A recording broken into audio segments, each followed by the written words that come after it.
Hello traders, welcome back to Nova channel. In today's video, let's find out a bit about benefits of inflation and explore how it drives economic growth. The term inflation describes the impact of rising oil or food prices on economy. It's a complex and crucial economic concept with varied interpretation. Many experts believe moderate inflation encourages spending, which is crucial for economic growth. The Federal Reserve targets low long-term inflation and discourages delayed consumer purchases. There are some, in fact, who believe that the primary function of inflation is to prevent the deflation. Critics say inflation can harm the economy, as rising prices make saving difficult and drive people to riskier investments. Some claim that inflation benefits from businesses or individuals at the expense of others. Inflation poses challenges like increasing living costs, but can stimulate spending and investments. Besides, most economists define inflation as the result of more money in circulation, which reduces its value and raises price. The primary impact of inflation is on purchasing power, which is endured over time. The same amount of money buys less and less as prices rise. Even with the wage adjustments, people often spend more of their income on groceries, rent. Prolonged inflation often led the Fed to raise the federal fund rate to slow it down. Higher federal fund rates raises borrowing costs, making less appealing for businesses and individuals, affecting credit card rates. Less borrowing usually means less spending.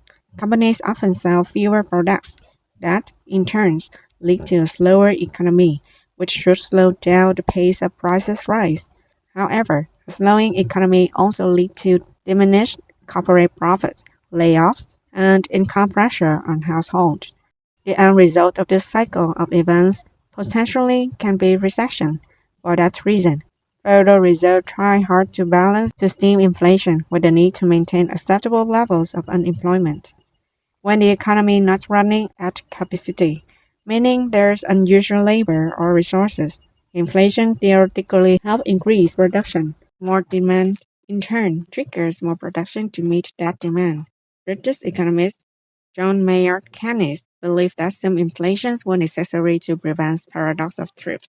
This paradox states that if consumer prices are allowed to fall consistently because the country is becoming too productive, consumers learn to hold off on purchases to wait a better deal. The net effect of this is to reduce aggregate demand, leading to less production, layoffs, and faltering economy.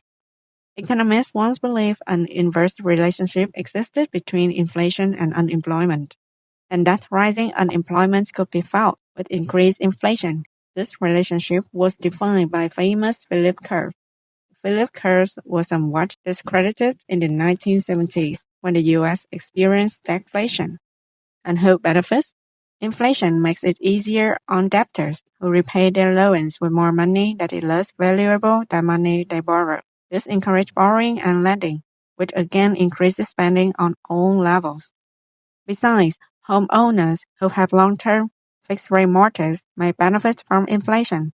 As inflation rises, the outstanding mortgage value declines. As a result, the pace of repayment can increase. Because of the slowing economy of risk recession, individuals who have top tenure or are in more secure positions often benefit. People in positions of less demand of startup departments or companies are more at risk from corporate budget cuts. When a nation's inflation rate rises, the purchasing power of its currency often weakens against other international currencies, though only foreign currencies can take advantage of potential favorable exchange rates. In general, during inflation periods of some parties benefit while others facing increased financial risk. For many, inflation can be frightening, given its ability to erode purchasing power. For others, inflation is necessary to grow economy. Moderate inflation can stimulate spending and economic activity by encouraging consumption and preventing deflation. Inflation can benefit debtors and certain businesses, while posing risk to savers and fixed income earners. The Federal Reserve manages inflation through monetary policy. The Fed continues to maintain its 2% target for inflation. Understanding inflation's impact on purchasing power, Wage adjustments and the cost of borrowing is crucial for personal financial planning. And that is the topic today. Thank you for your watching, and don't forget to like and subscribe for Nova YouTube to receive more useful video for your trading journey. Happy trading and see you in the next video.